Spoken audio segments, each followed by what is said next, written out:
Happy Navratri.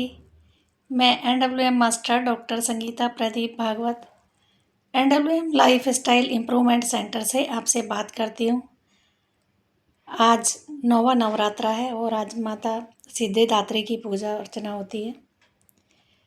माता सिद्धिदात्री को चने का हलवा और पूरी का भोग लगता है। आज के दिन नवरात्रि की समाप्ति होती है। कन्याओं का भोग लगाकर, कन्याओं से पूजा प्रार्थना करके उनका भोग लगाकर आज व्रत की समाप्ति होती है। और जो नारियल हम फर्स्ट डे रखते हैं कलश स्थापना में, उसका जो जल है वो जोत पर चढ़ाकर उसके जल के प्रसाद से हम अपने व्रत की समाप्ति करते हैं।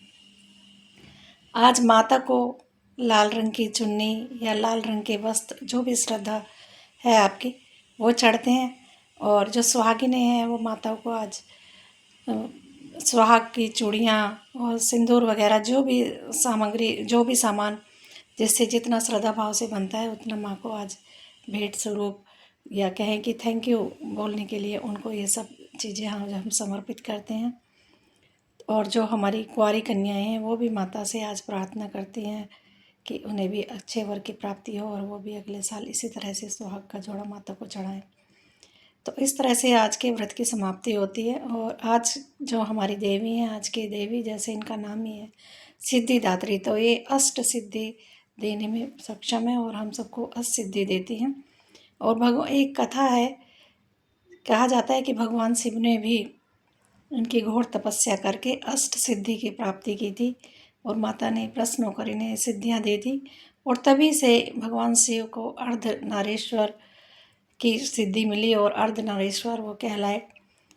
और कहा जाता है कि ऐसे करके उन्होंने फिर शक्ति का संतुलन किया, यानी नारी शक्ति भी उनमें आ गई और जो पुरुष शक्ति थी वो तो उनमें थी, और फिर वो अच्छे से सब चीज़ों को संभालने लगे। तो इसलिए ये भी कहते हैं कि जब नारी और पुरुष दोनों मिलकर कोई भी कार्य करते हैं, जैसे भगवान ने शिव के पास सृष्टि चलाने का कार्य था, उन्हें जब ज़रूरत पड़ी कि अब स्त्री शक्ति की आवश्यकता है तो उन्होंने माता की आराधना की और उन्होंने माता से स्त्री शक्ति प्राप्त की और वो अर्धनारीश्वर कहलाए। ऐसे ही किसी को भी परिवार चलाने के लिए, सब कुछ करने के लिए स्त्री और पुरुष दोनों शक्तियों का अगर मेल अच्छा है, अच्छा संतुलन है, बैलेंस्ड वे में दोनों शक्तियाँ चल रही हैं, तो घर परिवार भी अच्छा चलता है। तो माता से हमें यही सीखने को मिलता है कि मिलजुल कर सभी स्त्री पुरुष जो भी गृहस्थी हैं वो अपने परिवार को चलाएं और माता से सीख लें।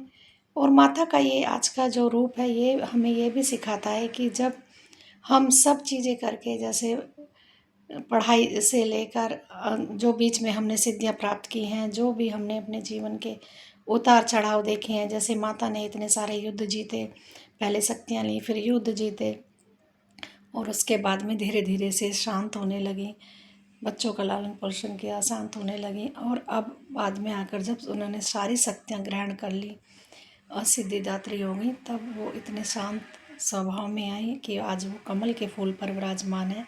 जब हम इन्हें पूछते हैं सिद्धिदात्री के रूप में तो ये हमें कमल के फूल में विराजमान मिलती हैं, यानी अब वो बिल्कुल शांत हैं, वो बिल्कुल अपने आप से सेटिस्फाई हैं, उन्होंने इतना कुछ जीवन में कर लिया। तो यही सीख मिलती है कि हमें भी इस समय तक आते आते, यानी जो नौवा सिद्धि रूप है इनका सिद्धिदात्री, ये आखिरी स्वरूप है, तो हमें भी जब हम जीवन के आखिरी पड़ाव पर हों तो हम भी इसी तरह से शांत मन से हों, यानी अपनी सभी जिम्मेदारियों को पूर्ण कर चुके हों, इस तरह से हमें अपने जीवन को लेना चाहिए।